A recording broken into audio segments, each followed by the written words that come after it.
हम पढ़ेंगे बच्चे उत्तर वैदिक काल। कौन सा काल पढ़ेंगे?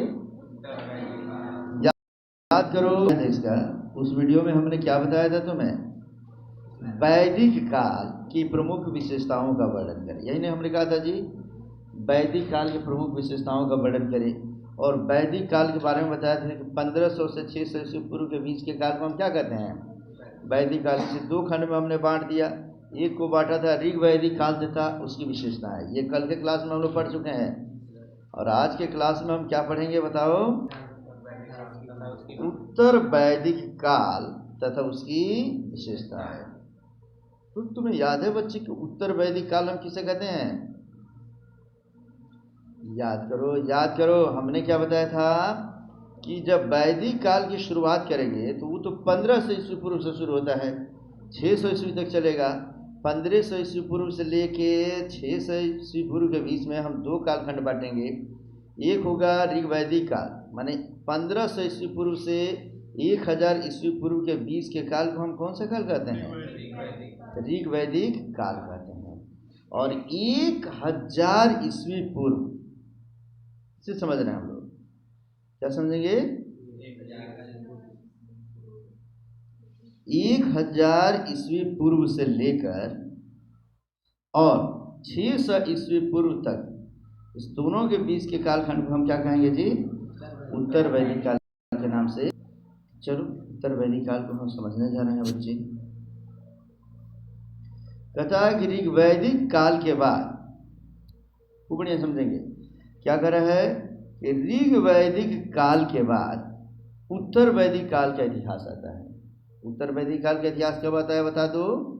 ऋग वैदिक काल के बाद उत्तर वैदिक काल का इतिहास आता है, जो 1000 ईस्वी पूर्व से लेकर 600 ईस्वी पूर्व तक था। उत्तर वैदिक काल हम पढ़ रहे हैं, क्या पढ़ रहे हैं जी? कि 1000 ईस्वी पूर्व से लेकर 600 ईस्वी पूर्व तक के काल को हम क्या कहते हैं? उत्तर वैदिक काल।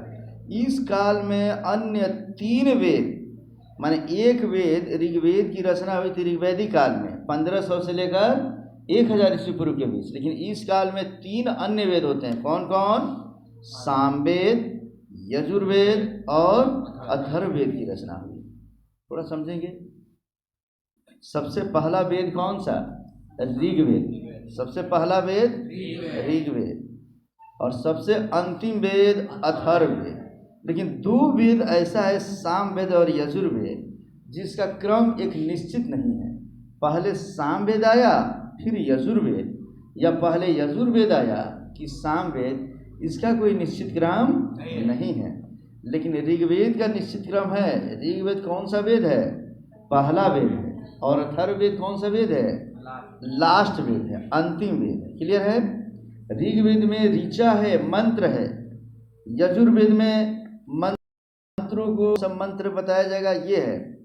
सामवेद में क्या है जी? मंत्र को कैसे गाया जाता है ये बताया गया है, गायन शैली। और अथर्ववेद में क्या है? जादू है, मंत्र है, टोना है, टोटका है, अर्थव्यवस्था है, माया जाल, इंद्रजाल, ये सब किसमें है? अथर्ववेद में। बोलो बच्चे, डाइन बनना होगा तुम लोगों को तो कौन सा वेद पढ़ोगे? अथर्ववेद। अरे पढ़ना मत रे, चल आगे पढ़। अब हम लोग पढ़ेंगे इसमें कि ये सभी ग्रंथ के बारे में थोड़ा सा हम जानते हैं कि सभी ग्रंथ कहाँ पे रचे गए थे, बता दो तुम लोग। हाँ, मतलब सभी ग्रंथ उत्तरी गंगा के मैदानों में रचे गए, इसलिए इस काल को उत्तर वैदिक काल के नाम से हम जानते हैं। ध्यान से समझेंगे उत्तर वैदिक काल की विशेषताएं क्या है। हम अगर भारत की बात करें तो थोड़ा सा भारत के बारे में सोचो। भारत के उत्तर पश्चिम में हड़प्पा काल में एक नदी थी, जिसे कौन सी नदी कहते थे? सिंधु नदी। सिंधु, झेलम, चिनाब, रावी, सतलज, व्यास, ये सभी नदियाँ सिंधु में जाकर मिलती थी। तो हड़प्पा काल में सिंधु नदी की महत्ता थी। लेकिन वैदिक काल में आते आते देखो गंगा और यमुना, इस 2 नदियों का महत्व बढ़ते अब चला जा रहा है। हड़प्पा काल में सबसे पवित्र नदी सिंधु नदी, लेकिन वैदिक काल में सबसे पवित्र नदी अब कौन हो गई? गंगा नदी, यमुना नदी। सबसे पवित्र में गंगा रखेंगे हम लोग। और वैदिक काल में जो गंगा पवित्र हुई, आज तक बच्चा गंगा पवित्र ही है बच्चे। अभी देख लो महाकुंभ में एकदम गंगा यमुना सरस्वती के संगम पर जाकर स्नान करके आए थे ना सब। कई सारे लोग गए, अपने पाप को धुलवा कर आए हैं बच्चे महाकुंभ में। महाकुंभ कितने वर्षों के बाद आता है? 144 वर्ष के बाद। हर 12 वर्ष पे कुंभ लगता है, आ रहा समझ में ना। और जब 12 बार हो जाएगा, 144 साल बीत जाएगा, तब लगता है महाकुंभ। महाकुंभ या तो तुम लोग का बेटा, नहीं तो तुम लोग का पोता देखेगा बच्चा। समझ में आ गया ना। चलो आगे हम पढ़ते हैं कि उत्तर वैदिक काल की क्या क्या विशेषताएं थी। याद रखेंगे, उत्तर वैदिक काल की विशेषता हम पढ़ने जा रहे हैं, ठीक है ना। याद रखो, सबसे पहले हम कौन सी विशेषता पढ़ेंगे? सामाजिक विशेषता। सामाजिक विशेषता में मैंने जो बताया था, लोग क्या खाते थे, पीते थे, क्या पहनते थे, कैसी व्यवस्था थी, घर में क्या व्यवस्था था, ये सब चीज़ें इसमें हम देखते हैं। समाज में कौन कौन वर्ग थे, तो पढ़ो। उत्तर वैदिक काल के समाज पितृसत्तात्मक था। ऋग वैदिक काल में भी पितृसत्तात्मक, उत्तर वैदिक काल में भी पितृसत्तात्मक। सिर्फ हड़प्पा काल में मातृसत्तात्मक। अब बाद में वैदिक काल से लेकर आज तक समाज कौन सा सत्तात्मक है? पितृसत्तात्मक। पितृसत्तात्मक का मतलब परिवार में पिता का महत्व ज्यादा है, पुरुष का महत्व ज्यादा। मातृसत्तात्मक मतलब माता का महत्व ज्यादा। मातृसत्तात्मक आज तक भारतीय इतिहास किस काल में रहा है? हड़प्पा काल में। इसके बाद जो भी काल होगा सब में क्या रहेगा? पितृसत्तात्मक। स्टार लगाता हूँ, बार बार पूछता है। कहते हैं यहाँ संतुलित परिवार की प्रथा थी। माने संतुलित परिवार माने क्या समझेंगे बच्चे? माने यहाँ भी वही मिला जुला परिवार हुआ करता था। माने समझो कि एकल माने संयुक्त परिवार माना जाएगा। अरे समझ में ना। कहते इस काल में पिता अपने पुत्र को खरीद बेच सकते थे। देख लो बच्चे, परिस्थितियां बदल रही है।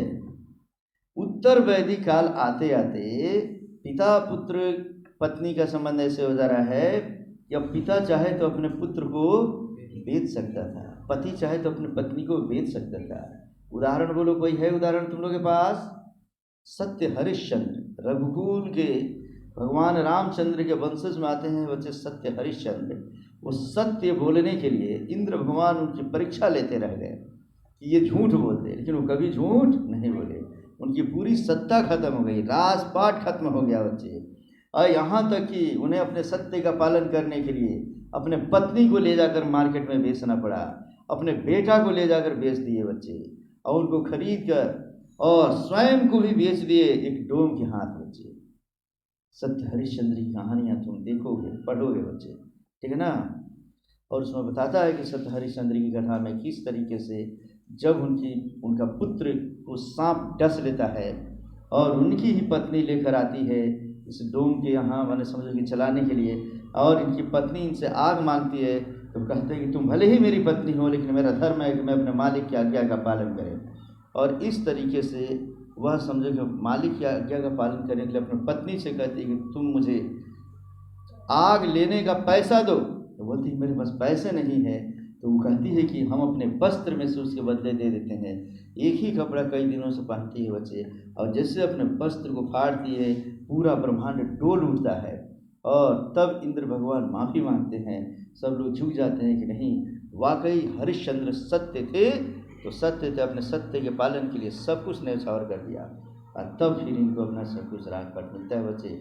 इसीलिए कहा गया है ग्रंथों में कि रघुकुल रीत सदा चली आए, प्राण जाए पर वसन न जाए। तो रघुकुल की ये रीत है बच्चे, राजपूतों की ये परंपराएं हैं बच्चे।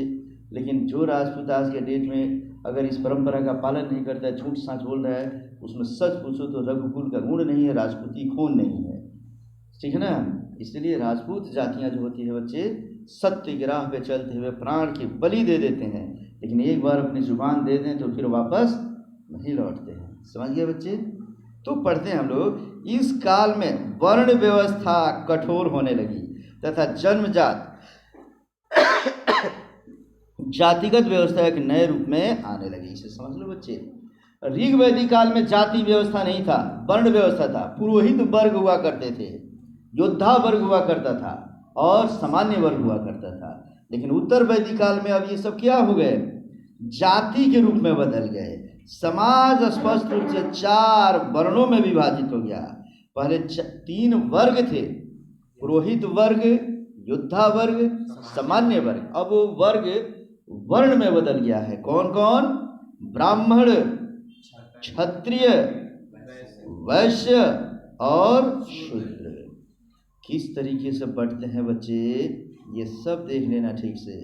देखो बच्चे, मैंने तुम्हें बताया था ऋग्वेद के 10वें मंडल के पुरुष सूक्त में बताया गया कि ब्रह्म के मुख से ब्राह्मण का, और ब्रह्म के भुजा से क्षत्रिय का, ब्रह्म के जांग से और ब्रह्म के पैर से शूद्र की उत्पत्ति हुई। लेकिन मैंने ये नहीं बताया था कि ये सब अलग अलग थे, सबका समान महत्व था। लेकिन उत्तर वैदिक काल में आकर परिवर्तन हो गया बच्चे। इनके लिए संबोधन का तरीका भी बदल गया। ये जो चार जो वर्ग आ गए बच्चे, ब्राह्मण, क्षत्रिय, वैश्य, शूद्र, इनको बुलाने का तरीका ही उत्तर वैदिक काल में बदल गया। क्या बदल गया? अगर कोई ब्राह्मण हो तो ब्राह्मण को कहना है ए ही, माने आइए। क्या बोलेंगे? आइए। क्षत्रिय हो तो उसको लिए बोला जाता आंग ही, माने आओ। वैश्य है तो उसके लिए बोला जाता आग्रह, माने जल्द आओ। और शूद्र को बोला जाता अधाव, माने दौड़ कर आओ।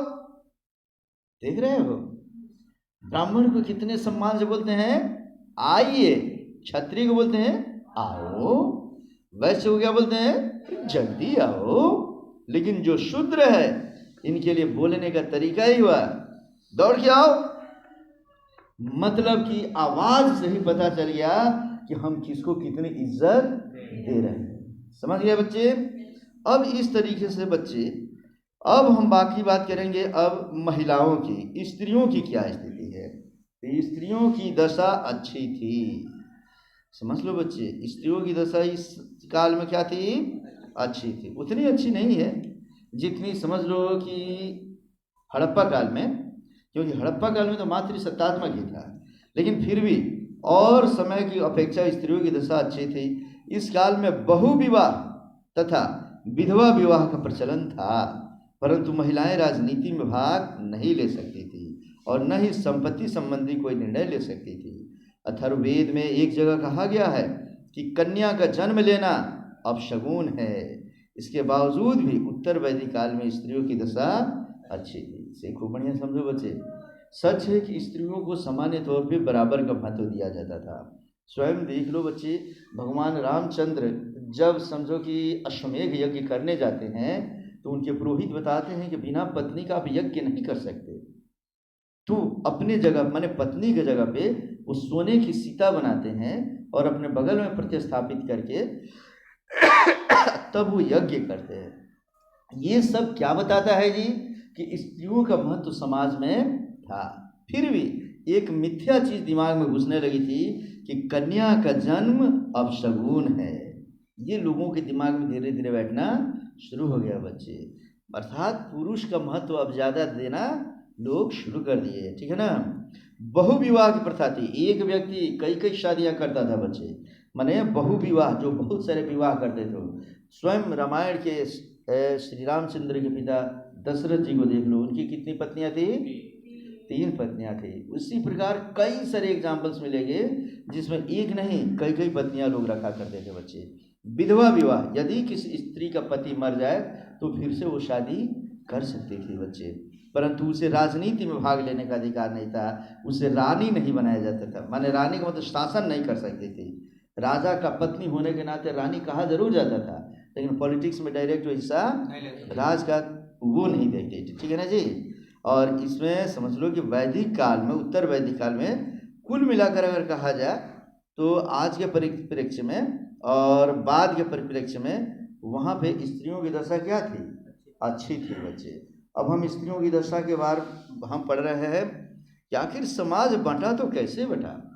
तो कहता है बच्चे कि उत्तर वैदिक काल में ऋग्वेद के 10वें मंडल तथा सबसे आखिरी मंडल, 10वां मंडल को कौन सा मंडल कहते हैं?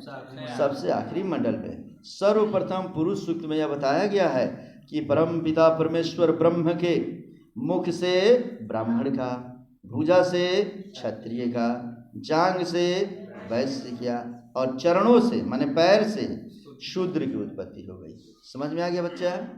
जैसे ही ये उत्पत्ति की बातें हुई, लोगों की विचारधारा बदल गई बच्चे। उत्तर वैदिक काल में उसकी व्याख्या बदल दिया गया और कहा गया इस प्रकार उत्तर वैदिक काल में भेदभाव की भावना अब आ चुकी थी। हालांकि ऋग्वैदिक काल के अंतिम समय में ही ये हुआ, लेकिन उस समय भेदभाव नहीं था। लेकिन उत्तर वैदिक काल में इसकी व्याख्या बदल कर और भेदभाव करना लोग शुरू कर दिए। अब कहता है आर्थिक जीवन, सामाजिक जीवन हम लोग पढ़ लिए बच्चे। अब क्या पढ़ेंगे? आर्थिक जीवन का मतलब हुआ कि वो कैसे अपना खर्चा वर्चा चलाते थे, क्या काम करते थे, कोई बिजनेस करते थे कि नहीं करते थे। तो कहता है कि उत्तर वैदिक काल में खेती या कृषि कार्य प्रमुख व्यवसाय था। याद रखेंगे, खेती अब इसमें क्या हो गया जी? सर्वप्रथम पे आ गया, और पशुपालन इसमें दूसरे नंबर पे हो गया। जबकि ऋग्वैदिक काल में पशुपालन एक नंबर पे और कृषि दूसरे नंबर पे, लेकिन उत्तर वैदिक काल में आते आते कृषि एक नंबर पे, कृषि को कितने नंबर पे? अब पशुपालन दूसरे नंबर पे, क्योंकि उत्तर वैदिक काल आते आते लोहे की खोज हो चुकी थी बच्चे। आ रहे समझ में ना? कहता है कि इस काल में लोग पशुपालन पर कम तथा कृषि पर ज़्यादा ध्यान देने लगे थे। इस काल में लोहा से परिचित हो गए तथा लोहे के आ जाने से कृषि के क्षेत्र में नए नए औजार बनाए जाने लगे। काफ़ी इम्पोर्टेंट बच्चा पूछता है कि ऋग्वैदिक काल के लोग हड़प मैंने लोहे से परिचित थे कि नहीं? क्या टिक मारोगे? नहीं। हड़प्पा काल के लोग लोहे से परिचित थे कि नहीं? नहीं। तांबे से परिचित थे, और तांबा लोहे की अपेक्षा कमजोर होता है बच्चे। तांबे को जब खेत में जब लेकर जाएंगे तो उसका हल फल जो होगा क्या हो जाएगा? मुड़ जाता था। लेकिन लोहा, लोहा तो बिल्कुल एकदम कड़क होता है बच्चे। लोहा तो पत्थर को भी तोड़ के फेंक देता है। इसलिए जैसे ही लोहे का आविष्कार हुआ, कृषि का स्वरूप बदल गया, कृषि में ज़्यादा मन देने लगे बच्चे। इसीलिए कह रहा है कि लोहे के आ जाने से कृषि के क्षेत्र में नए नए औजार बनाए जाने लगे, जिससे कृषि के क्षेत्र में अत्यधिक उत्पादन होने लगा। ठीक है। कहते हैं कि प्रारंभ में लोहा का प्रयोग अस्त्र शस्त्र के रूप में होता था, लेकिन बाद में चलकर इसका प्रयोग कृषि के क्षेत्र में भी होने लगा। और कृषि के क्षेत्र में क्या होगा बच्चा? वही कि इस काल में लोहा को कृष्णन या अयस कहा जाता था। काफ़ी इंपॉर्टेंट, लोहा को इस काल में क्या कहा जाता था बच्चे? कृष्णन या अयस। कृष्ण माने काला, ठीक है ना जी। कहता है कि इस प्रकार इस काल के लोगों में कृषि के प्रगति, माने इस काल के लोगों ने कृषि के प्रगति के द्वारा व्यापार के क्षेत्रों में भी प्रगति की। इस काल में सर्वश्रेष्ठ व्यापारी को श्रेष्ठीन कहा जाता था। याद करो, ऋग्वैदिक काल में व्यापारी को क्या कहा जाता था? पड़ी। क्या कहा जाता था? पड़ी। ठीक है ना। वे पशुओं का व्यापार किया करते थे मुख्य तौर पे। इस काल में खेती के द्वारा अब व्यापार होने लगा बच्चे। हमारे यहाँ गेहूं की उपज हो जाए, चावल की उपज हो जाए, धान की उपज हो जाए, मैंने इसको ले जाकर दूसरी जगह बेच दिया जाता था। जो सर्वश्रेष्ठ व्यापारी होता था उसे क्या कहा जाता था? श्रेष्ठीन। इस तरह इस काल में लोगों का जीवन उन्नत हुआ करता था। इस काल में वस्तु विनिमय प्रथा थी, परंतु गाय एवं निष्क भी विनिमय का माध्यम हुआ करता था। देख लो बच्चे, वस्तु विनिमय प्रथा क्या है? वस्तु विनिमय प्रणाली। याद करो, मैंने तुम्हें बताया था, जब कोई व्यक्ति किसी कार्य या सेवा के बदले वस्तु का लेन देन करके अपने आवश्यकता की पूर्ति करता है तो उसे वस्तु विनिमय प्रणाली कहते हैं। ये दुनिया जो है ना एक्सचेंज पे चलता है। एक्सचेंज माने क्या होता है? विनिमय माने लेन देन। विनिमय माने क्या होता है? जैसे मान लो बच्चे, तुम मार्केट में जाते हो, तुम दुकानदार को 1000 रुपया देते हो, तो समझो कि तुम्हें 1 क्विंटल चावल दे देता है, आधा क्विंटल चावल दे देता है। हम पैसा देते हैं तो मुझे सामान देता है। तुम मेरे पास पढ़ने आते हो, तुम मुझे पैसा देते हो तो मैं तुम्हें ज्ञान देता हूँ। तुम डॉक्टर के पास जाते हो, तुम पैसा देते हो तो वो तुम्हें इलाज करता है। जब हम अपनी आवश्यकता की पूर्ति पैसे के लेन देन से करते हैं, मुद्रा के लेन देन से करते हैं, तो उससे हम क्या कहेंगे? मुद्रा विनिमय प्रणाली। और जब पैसा का लेन देन कर हम काम आवश्यकता की पूर्ति करेंगे तो उसे क्या कहेंगे? मैंने पैसा नहीं, वस्तु देकर लेन देन करेंगे तो वस्तु विनिमय प्रणाली। प्राचीन काल में बच्चे, मान लो कोई व्यक्ति लोहार है, लोहार के पास एक किसान जाता था, तो किसान क्या करता था? तो उसको 2 केजी दूध दे देता था और कहता है भाई मेरा खुरपी पीट दो। वो खुरपी पीट के दे देता था। तो खुरपी पीटने के बदले वो क्या ले लिया, दूध ले लिया, चावल ले लिया, आलू ले लिया, भंटा ले लिया। तो ये वस्तु का लेन देन कर रहे। गुरु जी भी हुआ करते थे, तो गुरु जी एकदम चावल ले लेते थे, आटा ले लेते थे, दाल ले लेते थे और ज्ञान दे देते थे। माने ज्ञान देने के बदले क्या लेते थे, वस्तु ही लेते थे। साथ ही साथ अगर ज्यादा अगर कुछ लेना है तो गाय और निष्ठ सोने का आभूषण होता था, ये भी लेन देन करके काम किया जाता था। बड़ा बड़ा अगर काम है तो उसमें समझो वस्तु न देकर क्या दे दिया जाता था, गाय ही दे दिया जाता था बच्चे।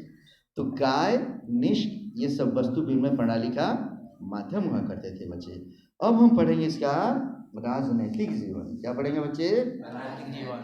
उत्तर वैदिक काल को जब हम पढ़ रहे हैं तो ऋग वैदिक काल तुम्हारे दिमाग में बैठे रहना चाहिए कि ऋग वैदिक काल में क्या क्या व्यवस्था हुआ था। थोड़ा बहुत ही चेंजिंग हुआ है इसमें, ज़्यादा नहीं। जैसे जातिगत व्यवस्था चेंज हुआ है बच्चे, और राजा का चुनाव जो हुआ ना वो थोड़ा चेंज हो गया। याद करो, राजनैतिक जीवन में कहता है उत्तर वैदिक काल में प्रायः राज्य का शासन राजा द्वारा चलाया जाता था। इस काल का राजा निरंकुश प्रवृत्ति का होता था।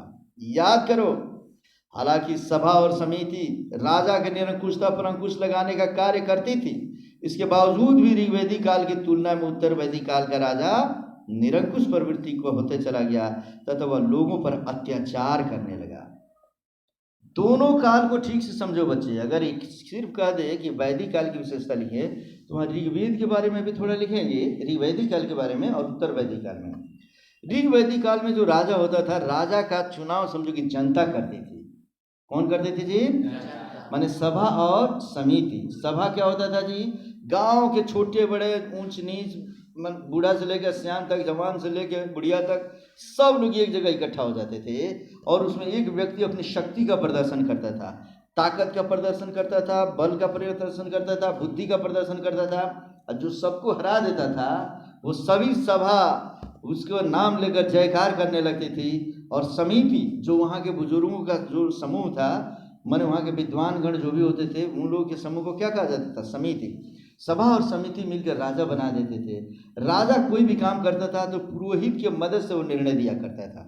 आ रहा समझ में ना, कहता था पुरोहित क्या हुक्म है, इसके लिए इसने चोरी किया है।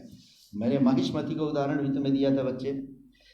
अब उत्तर वैदिक काल में आते आते राजा जो था निरंकुश प्रवृत्ति का हो गया। कौन प्रवृत्ति का जी, माने अब उस पर अंकुश कोई नहीं लगा सकता था। ऋग वैदिक काल में सभा और समिति का अंकुश था। तुरंत समिति कहती थी कि राजा आप न्याय के विरुद्ध जा रहे हैं, इसलिए आपको हटाकर दूसरे को राजा बना दिया जा सकता था। लेकिन उत्तर वैदिक काल आते आते बच्चे अब राजा पुश्तैनी हो गया, पैतृक हो गया, आनुवंशिक हो गया। राजा का पुत्र अब राजा बनने लगा। भले ही उसके राज्य में दूसरा कोई भले ही ताकतवर क्यों ना हो, राजा से योग्य क्यों ना हो, अब उसको राजा नहीं बनाया जाता था।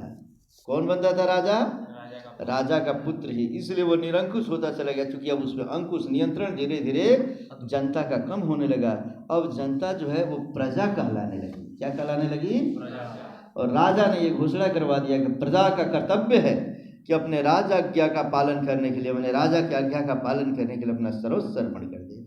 जैसे आज हम लोग अपने देश की रक्षा के लिए अपने प्राणों की आहुति देने के लिए तैयार रहते हैं कि नहीं बच्चे, उस समय लोगों के दिमाग में बिठा दिया गया कि अपने राजा की रक्षा के लिए प्रजा को चाहिए कि अपने प्राणों की आहुति दे दे। इसलिए कटप्पा, बाहुबली में नाम सुना है ना सब, किस तरीके से बाहुबली से वो बहुत प्रेम करता है, लेकिन उसके राजा का आज्ञा है कि बाहुबली को मार दो, तो बाहुबली को तलवार घोंप देता है, उसे मार देता है।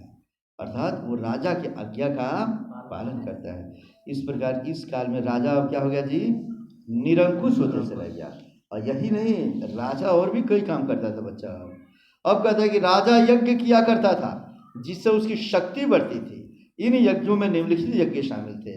राजा यज्ञ को क्यों करता था बच्चे, शक्ति को बढ़ाने के लिए। जैसे हम लोग आजकल कभी कभी यज्ञ कर लेते हैं ना कि देवी माँ प्रसन्न हो जाएगी, भगवान प्रसन्न हो जाएंगे, चलो अष्टयाम करा देते हैं, पूजा पाठ करा देते हैं, ठीक है ना, जाप करा देते हैं। तो उस समय राजा किया करते थे। कौन कौन यज्ञ, राजसूय यज्ञ। पूछता है परीक्षा में ये राजसूय यज्ञ क्या है, अश्वमेध यज्ञ क्या है। लिखेंगे राजसूय यज्ञ में, इस यज्ञ में राजा द्वारा धार्मिक अनुष्ठान के लिए कर्म कांड का सहारा लिया जाता था, जिससे राजा की शक्ति दिनों दिन बढ़ती थी। राजा एक यज्ञ करता था, वैसे धार्मिक अनुष्ठान करता था, पूरे ब्राह्मणों को बुलाया जाता था और वो समझ लो कि अपने राजा के शक्ति के बढ़ाने के लिए यज्ञ किया करते थे। तो इस अनुष्ठान को ही समझो कि हम क्या उनसे यज्ञ कहते थे, राजसूय यज्ञ। दूसरे यज्ञ का नाम है अश्वमेध यज्ञ। कौन सा यज्ञ बच्चा पढ़ रहे हैं हम लोग? अश्वमेध यज्ञ। तो अश्वमेध यज्ञ के बारे में पढ़ो। कहता है कि इस यज्ञ में, माने अश्वमेध यज्ञ में, राजा द्वारा घोड़ा छोड़ा गया, माने छोड़ा जाता था। घोड़ा जिन जिन क्षेत्रों से गुजरता था उस पर राजा का अधिकार माना जाता था, और कोई घोड़ा को रोकता था तो राजा उस व्यक्ति से युद्ध करता था। वो बढ़िया समझ लो बच्चे, इसको समझने का सबसे आसान तरीका कि राजा जब अश्वमेध यज्ञ करता था तो एक यज्ञ करके, अश्वमेध यज्ञ किससे होता था? तो घोड़े की चर्बी से। किससे होता था जी? घोड़े की चर्बी से। अच्छा, यज्ञ करने के बाद से घोड़ा छोड़ दिया जाता था कि जाओ। वह घोड़ा जिस जिस राज्य में जाता था, उस राज्य का राजा अगर उसको नहीं पकड़ता था, ये माना जाता कि उसने उस घोड़े वाले राजा की अधीनता स्वीकार कर ली है। और यदि किसी ने पकड़ लिया तो समझो उसने युद्ध का ऐलान कर दिया कि मैं आपकी अधीनता स्वीकार नहीं करता हूँ। तो घोड़ा छोड़ने वाला राजा उससे जाकर युद्ध करता था। अगर जीत गया तो फिर वो राज्य भी उसका है, हार गया तो वहीं उसकी शक्ति समाप्त। इसका आसान तरीका, रामायण तो देखे हो बच्चे, भगवान रामचंद्र जब अश्वमेध यज्ञ किए, एक बार उनको लगा, जो उस समय की स्थिति ऐसी थी, वैसे जो शरीफ थे ना वो भी मार्केट में खूब ध्यान देते थे। आज ना हम लोग किसी भी आक्रमण करना नहीं चाहते थे, उस समय सब यही करते थे। वो चाहे रामचंद्र जी हो तब, या कोई भी देवता हो, कोई भी राजा हो। तो अश्वमेध यज्ञ रामचंद्र जी करते हैं और घोड़ा छोड़ देते हैं। किसी राजा में हिम्मत नहीं है कि उसको पकड़ ले, लेकिन दो नन्हे मुन्हे बालक लौ और कुश जो वाल्मीकि जी के आश्रम में रहते हैं, वही देखते हैं कि अरे घोड़ा पर तो लिखा है कि जो इस घोड़ा को पकड़ेगा उसे महाराजा रामचंद्र से युद्ध करना पड़ेगा, उसे नहीं तो अधीनता स्वीकार करनी पड़ेगी। उन्हीं के दो पुत्र लौ और कुश उस घोड़े को पकड़ लिए। जैसे ही पता चला कि दो छोटे बच्चे पकड़ लिए हैं, अब मत कहो बच्चे, वहाँ शत्रुघ्न को भेजा गया, भरत को भेजा गया, लक्ष्मण को भेजा गया, हनुमान जी गए, एक एक करके लौ और कुश अपनी शक्ति से सबको पराजित करते चले गए बच्चे। ये वही लौ और कुश थे जो रामचंद्र जी के पुत्र थे बच्चे, सीता के पुत्र थे। समझ में आ गया? लेकिन इन लोगों को नहीं पता था कि हम लोग इसी रामचंद्र के पुत्र हैं। आ रहा समझ में ना? बाद में स्वयं जब राम आ गए युद्ध करने के लिए, तो राम पर दोनों बच्चे बाण तान दिए कि इनको भी यह सीधा कर ही दे। ये बड़ी सीता मैया को ही ले जाके रामचंद्र जी जो है ना बड़ा कष्ट दिए हैं। ब्याह करके लाए तो समझो कि जंगल लेकर चले गए, जंगल लेकर गए तो फिर वहाँ पर अपनी पत्नी की रक्षा नहीं कर पाए, रावण लेकर चला गया।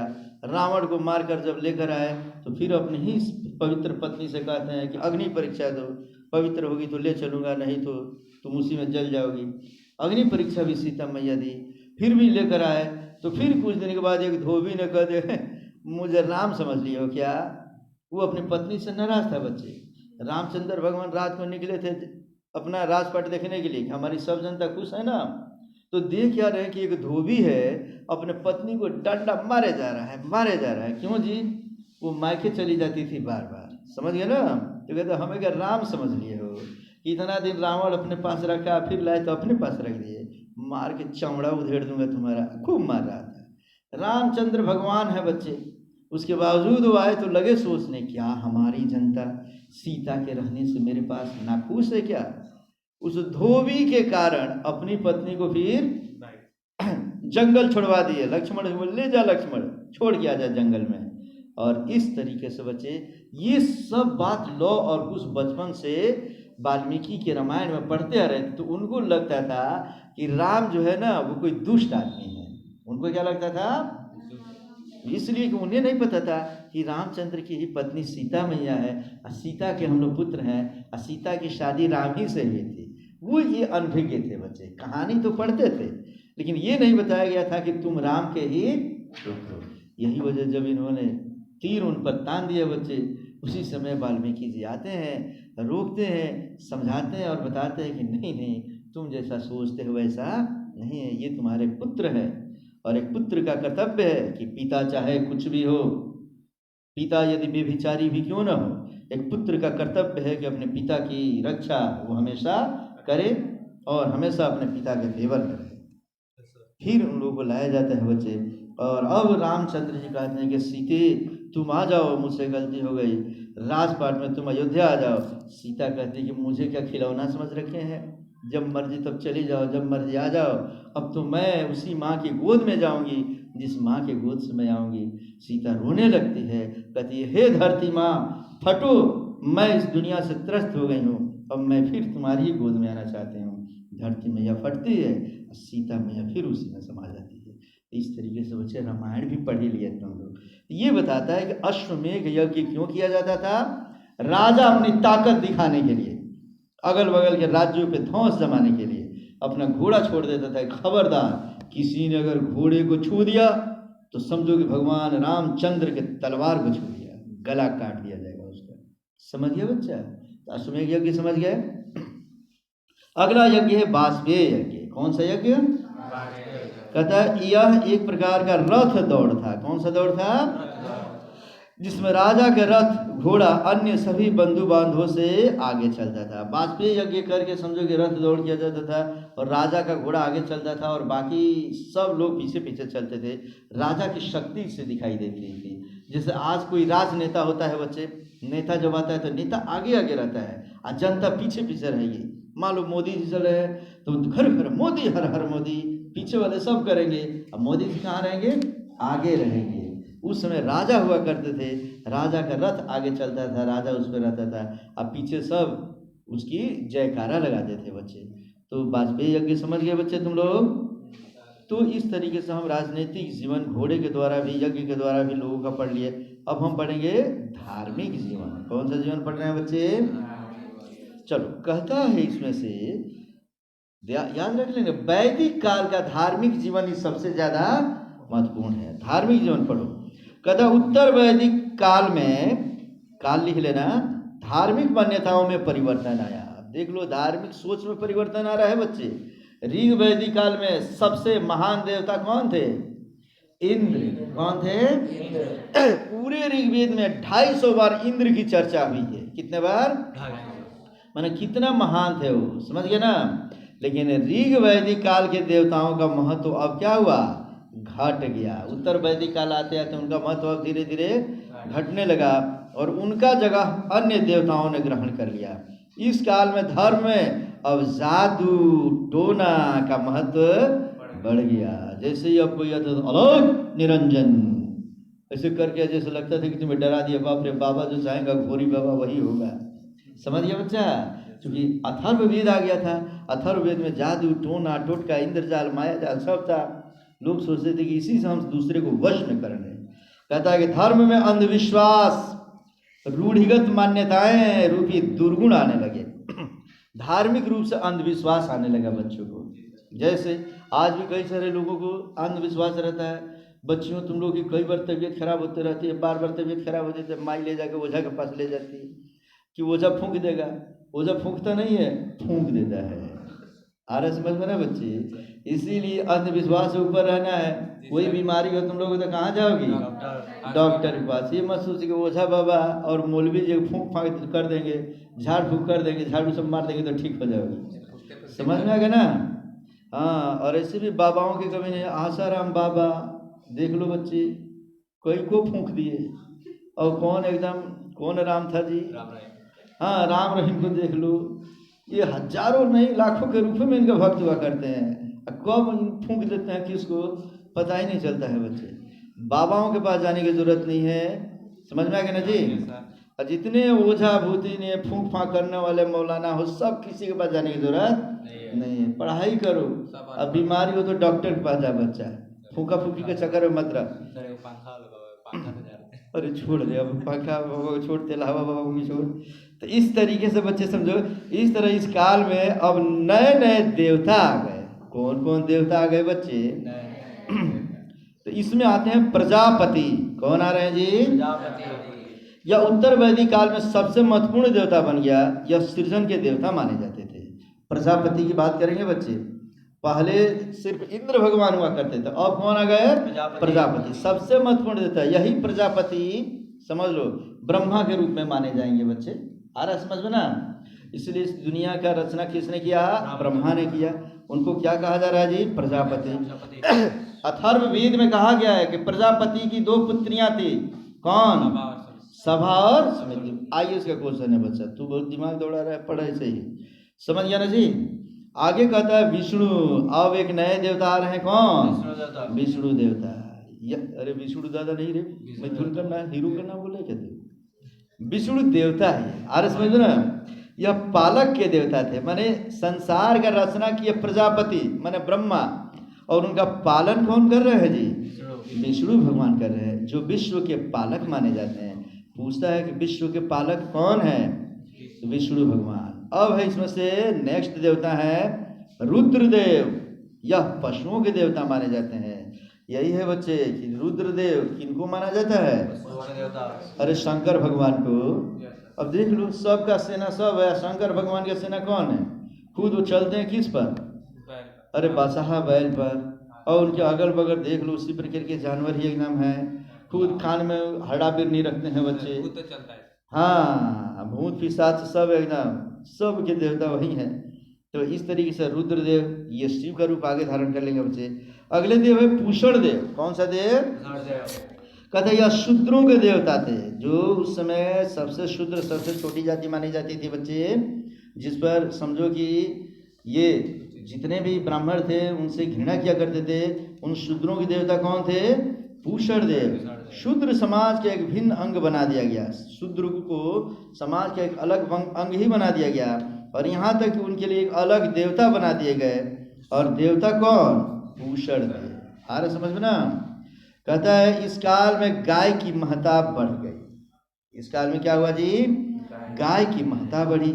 यज्ञ के अवसर पर भारी मात्रा में गौ मांस खिलाया जाता था, लेकिन बिना यज्ञ के कहीं गाय काट दी जाती थी तो उसे अपराध माना जाता था, तथा उसे मृत्यु दंड की सजा भी दी जाती थी बच्चे। याद रख लेना, ये सोर्स में ही है कि उत्तर वैदिक काल में आते आते समझो कि यज्ञ जब होता था तो गौ को काटा जाता था, काफ़ी मात्रा में बैल को काटा जाता था, और वही मांस परोसा जाता था खाने के लिए। लेकिन यज्ञ छोड़कर किसी दूसरे अवसर पे उसको काटना मना था। मैंने रावण के बारे में भी बताया कि इसी तरीके से यज्ञ के अवसर पर गौ काटने के लिए लोग खड़े थे। रावण आया अपना कटार लेकर और बोला कि गाय को क्यों बलि दोगे? तो बोलते कि ये पवित्र जानवर है। तो बोलते कि अगर मैं ब्राह्मणों की बलि दे दूँ तो ईश्वर कितने खुश होंगे, है ना? यह सोचकर अपने कटार चलाना शुरू किया तो सब भागने लगे। रावण को क्या लिख दिया?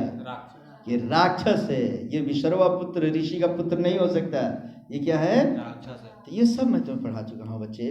लेकिन अगर यज्ञ छोड़कर दूसरे अवसर पर काटा जाता था तो अपराध माना जाता था, और उसके लिए मृत्यु दंड के विषय माने सजा दी जाती थी। आने वाले समय में गाय पर समझो की चर्चा की गई। गौ इतनी पवित्र जानवर थी कि सभी जानवरों में गाय जो है बच्चे एक ऐसा जानवर है जो साफ सुथरा रहते हुए, कम खर्च में, बिना किसी को मारते हुए वो इतना दूध देती थी कि परिवार का भरण पोषण भी होने लगा। जैसे एक माँ अपने परिवार का भरण पोषण करती है, उसी तरीके से गाय भी परिवार का भरण पोषण करना शुरू कर दी। लोगों में विचार बदल गए, लोगों ने सोचा गौ एक माता है, और इस तरीके से गौ के काटने पर प्रतिबंध लगा दिया गया। और हुआ कि नहीं, अब यज्ञ का अवसर हो या कोई भी अवसर हो तो गाय को नहीं काटा जाएगा। इसलिए हिंदू धर्मानुसार गाय को काटना पाप माना जाता है। लेकिन शुरुआती दौर में ऋग वैदिक काल में के बाद उत्तर वैदिक काल में, वैदिक काल में गौ को काटा जाता था, ठीक है। लेकिन अब उसको काटना मना है। क्लियर है? गौ को माता क्यों कहा जाता है बता दोगे तुम लोग? भैंस को क्यों नहीं? अरे भैंस तो एकदम समझो, भैंस है वैसे नाक बूढ़ा देखेगी तो एकदम नाक उसका है, माने समझो कि दाना उसके नाक में पता ही नहीं चलेगा। बैठना है एकदम नीचे, कभी कीचड़ में बैठ जाएगी, कभी सांप में बैठ जाएगी। खाना है थोड़ा कम खाएगी, भैंस की तरह एकदम, समझ गया ना? तो उसको रखने में भी, पालने में भी परेशानी। गाय तो इतनी सीधी होती है बच्चे कि तुम लोग छोटे छोटे बच्चियाँ भी जाकर उसका दूध आराम से दूध लेते हो। और गौ माता की तरह रहती है, वो मारती नहीं। कोई कोई मरखाई होती है बच्चे, अरे समझ में ना। लेकिन एक दो के बुरा होने से सबको बुरा नहीं कहा जाएगा। इसी काल में माना जाता है कि एकेश्वरवादी विचारधारा व्यवस्थित रूप से सामने आ गया, साथ ही साथ मूर्ति पूजा भी आरंभ हुआ। एकेश्वरवादी विचारधारा क्या है बच्चे? इस काल में माना गया ईश्वर एक है और हम एक ही ईश्वर के संतान हैं। ईश्वर जो है वो निराकार है, कोई आकार नहीं है। तो एक ईश्वर की पूजा हम सबको करनी चाहिए। और यह भी हुआ बच्चे कि मूर्ति पूजा भी आरंभ हो गई। मूर्ति पूजा भी लोग करना अब शुरू कर दिए। किस काल से? उत्तर वैदिक काल से। तो इस तरीके से बच्चे उत्तर वैदिक काल की प्रमुख विशेषता कौन कौन सी पढ़ लिए। अगर परीक्षा में पूछता है कि वैदिक काल की विशेषता बताएं, तो वैदिक काल में क्या करेंगे हम? ऋग्वैदिक काल और उत्तर वैदिक काल दोनों का तुलना करके थोड़ा थोड़ा पहले पैराग्राफ में सामाजिक व्यवस्था में पहले ऋग्वैदिक काल का लिखेंगे, पैराग्राफ चेंज करके लिखेंगे उत्तर वैदिक काल में ये व्यवस्था, ठीक है। उसी के राजनीतिक में ऐसे लिखेंगे, आर्थिक में ऐसे लिखेंगे, धार्मिक में ऐसे लिखेंगे। तो इस तरीके से ये लेसन समाप्त होता है बच्चे। मिलते हैं फिर नेक्स्ट वीडियो में, ओके।